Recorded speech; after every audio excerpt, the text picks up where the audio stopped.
امریکہ میں 2004 presidential election سے صرف 4 دن پہلے نیوز چینلز پہ اسامہ بن لادن کی ایک ویڈیو ٹیپ چلائی جاتی ہے۔ $25 million bounty on his head. یہ امریکہ کی ہسٹری میں بہت امپورٹنٹ الیکشن تھا۔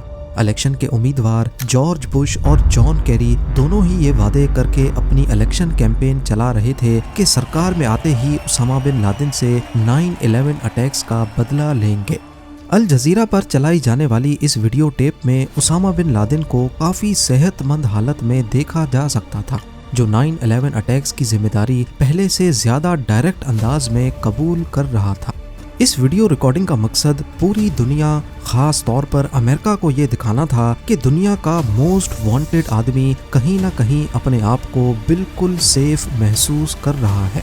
ٹھیک اسی وقت جب اسامہ بن لادن کی ویڈیو ٹیپ نے امریکہ میں تہلکہ مچا رکھا تھا، ورجینیا میں موجود CIA ہیڈ کوارٹرز میں بن لادن کو ڈھونڈنے کے لیے جو اسپیشل ٹاسک فورس بنائی گئی تھی، ان کی تقریباً ہر لیڈ ٹھنڈی پڑ چکی تھی۔ CIA کے لیے یہ سچویشن کافی فرسٹریٹنگ تھی، کیونکہ جو اسامہ بن لادن آج ویڈیو ٹیپ کے ذریعے ایک طرح سے اپنی کامیابی کے گیت گا رہا تھا، اسی بن لادن کو 3 سال پہلے CIA پکڑنے کے کافی قریب تھی۔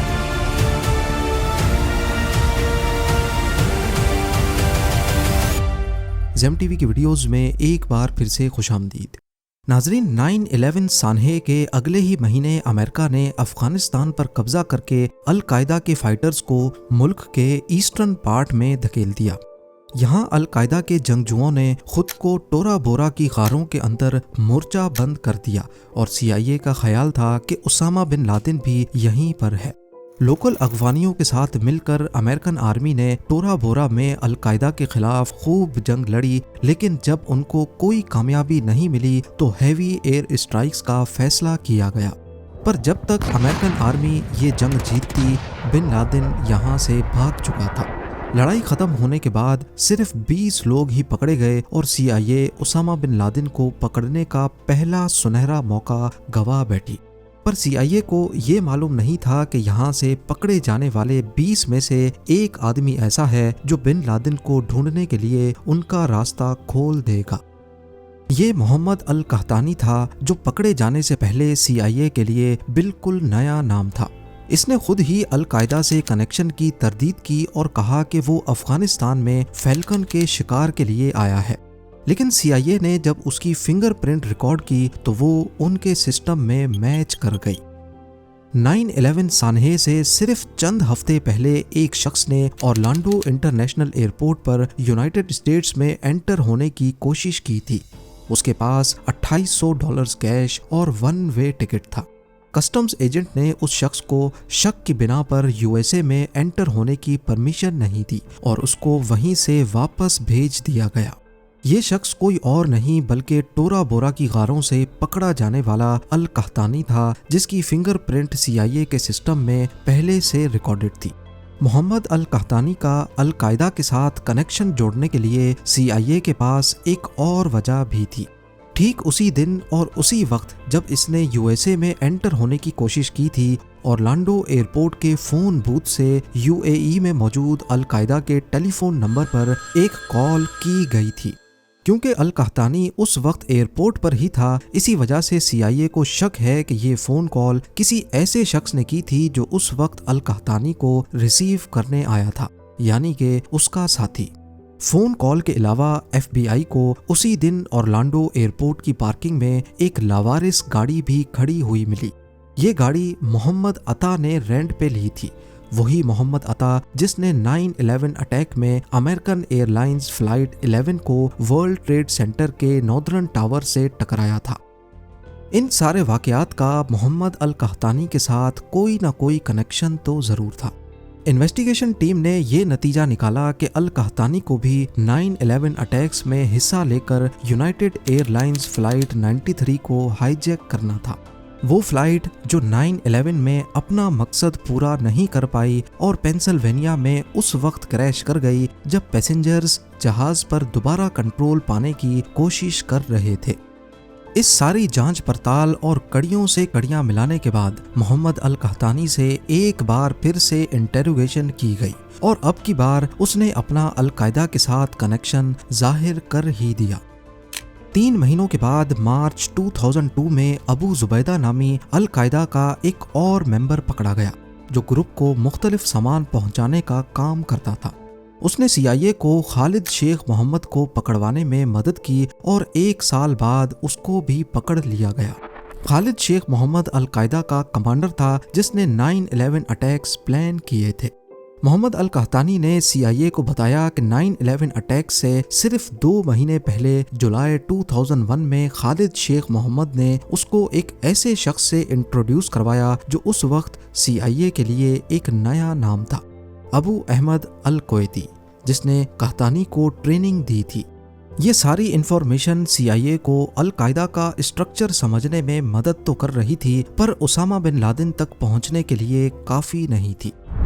CIA نے اپنی ہر ممکن کوشش کر لی، لیکن اسامہ بن لادن تک پہنچنا تو دور کی بات، اس کے بارے میں کوئی انفارمیشن بھی نہیں مل رہی تھی۔ اس کے فیملی ممبرز پر بھی نظر رکھی گئی، لیکن کسی کا بھی بن لادن سے کانٹیکٹ نہیں تھا۔ CIA کو صرف اتنا معلوم تھا کہ بن لادن جہاں کہیں بھی ہے وہاں سے میسیجز بھیج رہا ہے۔ آنے والے سالوں میں اسامہ بن لادن کی آڈیو ٹیپس ریلیز ہوئیں اور یہ سمجھا جانے لگا کہ وہ صرف القاعدہ کی لیڈرشپ سے کانٹیکٹ میں ہے۔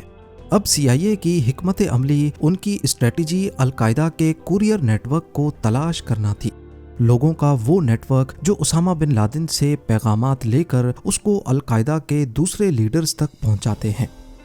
جنوری 2004 میں کرد سیکیورٹی فورسز نے حسن گل نامی شخص اریسٹ کیا جس کے پاس سے اسامہ بن لادن کا ایک لیٹر ملا۔ حسن گل کو CIA کے حوالے کر دیا گیا جہاں اس نے انٹروگیشن کے دوران بہت اہم راز سے پردہ اٹھایا۔ اس نے بتایا کہ ابو احمد الکویتی بن لادن کا پرسنل کوریئر ہے۔ جی ہاں، وہی ابو احمد جس نے محمد القحطانی کو بھی ٹریننگ دی تھی۔ اب کیونکہ انویسٹیگیشن کا سارا فوکس ابو احمد کی طرف شفٹ ہو جاتا ہے، انویسٹیگیشن ٹیم کو القاعدہ کے اندر اس کے کردار کے بارے میں الگ الگ انفارمیشن ملنا شروع ہو گئیں۔ حسن گل کے مطابق ابو احمد کا کافی بڑا کردار تھا، جبکہ خالد شیخ محمد کا کہنا تھا کہ ابو احمد کا بڑا کردار نہیں ہے بلکہ وہ ایک ریٹائرڈ ممبر ہے۔ اگلے سال مئی 2005 میں ابو فراج اللبی بھی پکڑا گیا۔ یہ خالد شیخ محمد کے بعد القاعدہ کا کمانڈر تھا۔ اس نے بھی ابو احمد کے بڑے کردار سے انکار کر دیا۔ CIA نے ابھی تک جتنے بھی القاعدہ کے ممبرز کو انٹروگیٹ کیا تھا ان سب کا ابو احمد کے بارے میں مکسڈ اوپینین تھا۔ CIA کے پاس ابو احمد الکویتی کے نام کے علاوہ اور کوئی ٹھوس انفارمیشن نہیں تھی، اور مزے کی بات یہ کہ یہ اس کا اصل نام بھی نہیں تھا۔ اس کے نام کا مطلب تھا احمد کباب کویت سے۔ آپ کو یہاں بتاتے چلیں کہ القاعدہ کے ممبرز نے جتنی بھی انفارمیشن ابھی تک اگلی تھی وہ سمپلی انٹروگیشن سے نہیں بلکہ اس کے لیے خطرناک ٹیکنیکس استعمال کی گئی تھیں، جس میں الگ الگ قسم کے ٹارچر بھی شامل ہیں۔ اگلے 2 سالوں تک CIA نے خوب زور لگا کے دیکھ لیا، لیکن نہ ہی ابو احمد الکویتی کا پتہ چلا اور نہ ہی اسامہ بن لادن کا، بلکہ اگلی انفارمیشن کسی دوسرے خفیہ ادارے سے ملی۔ 2007 میں CIA کو ابو احمد کی اصل پہچان کے بارے میں ایک انفارمیشن ملی جو کہ CIA کے نیٹ ورک سے نہیں آئی تھی۔ انفارمیشن سے پتا چلا کہ ابو احمد کا اصل نام ابراہیم سعید احمد ہے اور یہ ایک پاکستانی ہے جس کی فیملی کویت شفٹ ہو گئی تھی۔ پچھلے 2 سالوں میں ان کو صرف اس کا اصل نام پتا چلا تھا، لیکن اس کو پکڑنے میں مزید کچھ سال لگنے والے تھے۔ CIA نے اپنا سارا فوکس ابراہیم سعید عرف ابو احمد الکویتی کو ٹریک کرنے میں لگا دیا۔ کویت سمیت دوسری مڈل ایسٹ کنٹریز سے پاکستان آنے والی تمام کالز کو ٹیپ کیا جانے لگا، اس امید میں کہ شاید کہیں سے ابو احمد کو ٹریس کیا جا سکے۔ لاکھوں فون کالز مانیٹر کرنے اور 3 سال کا انتظار کرنے کے بعد جون 2010 میں ان کو ایک فون کال پر آخر کار شک ہوا۔ وہ آپس میں عربک اور پشتو زبان میں بات کر رہے تھے اور دوران گفتگو پاکستان میں موجود شخص نے ایک سوال کے جواب میں بتایا کہ میں انہی لوگوں کے ساتھ ہوں جن کے ساتھ پہلے ہوتا تھا۔ یہی وہ بات تھی جس کی وجہ سے CIA کو شک ہوا کہ یہی ابو احمد الکویتی ہے۔ اس کے علاوہ یہ پاکستان میں بیٹھا شخص اپنی لوکیشن کو ٹریکنگ سے بچانے کے لیے ہر ممکن کوشش کر رہا تھا۔ اس کا موبائل صرف چند منٹوں کے لیے آن ہوتا اور پھر دوبارہ سے بند ہو جاتا، اور یہ صرف تبھی آن ہوتا جب یہ پشاور جاتا تھا۔ ان ساری حرکتوں سے انویسٹیگیشن ٹیم کو پکا یقین ہو گیا کہ یہی ابو احمد الکویتی ہے، لہٰذا اب گراؤنڈ لیول پہ اس کی جاسوسی شروع کر دی گئی۔ اس کے لیے اگست 2010 میں ایک پاکستانی CIA ایجنٹ کو یہ کام سونپا گیا۔ پہلے اس نے پشاور میں ابو احمد کو آئیڈینٹیفائی کیا اور اس کا پیچھا کرنا شروع کیا۔ کئی گھنٹوں کی ڈرائیو کے بعد ابو احمد اپنے گھر میں چلا گیا۔ CIA کو ابو احمد کے گھر کا معلوم پڑ چکا تھا، لیکن اس بار وہ کوئی غلطی نہیں کرنا چاہتے تھے۔ وہ چپکے سے اس پر نظر رکھنے لگے، کیونکہ وہ ابو احمد ہی تھا جو CIA کو اسامہ بن لادن کے ٹھکانے تک پہنچا سکتا تھا۔ کئی دن گزر جانے کے بعد بھی ابو احمد کسی ایسی جگہ نہیں گیا جہاں بن لادن ہو سکتا ہے۔ تبھی CIA کو شک ہوا کہ شاید بن لادن کہیں اور نہیں بلکہ اسی کمپاؤنڈ میں ابو احمد کے ساتھ ہی رہتا ہے۔ بے شک ابھی تک امریکہ کو 100% کنفرم نہیں تھا، لیکن جس شخص کو وہ پچھلے 10 سالوں سے ڈھونڈ رہے تھے وہ شاید یہیں پر تھا۔ یہاں پر انٹیلیجنس ایجنسی کا کام ختم ہوا اور ایکشن کے لیے اسپیشل یونٹ کو اس گھر میں ریڈ کرنے کا مشن سونپا گیا۔ 1 مئی 2011 کو رات 11 بجے 2 بلیک ہاک ہیلی کاپٹرز افغانستان کی جلال آباد ایئر فیلڈ سے ٹیک آف ہوئے اور ایبٹ آباد میں بن لادن کے کمپاؤنڈ کی طرف بڑھنے لگے۔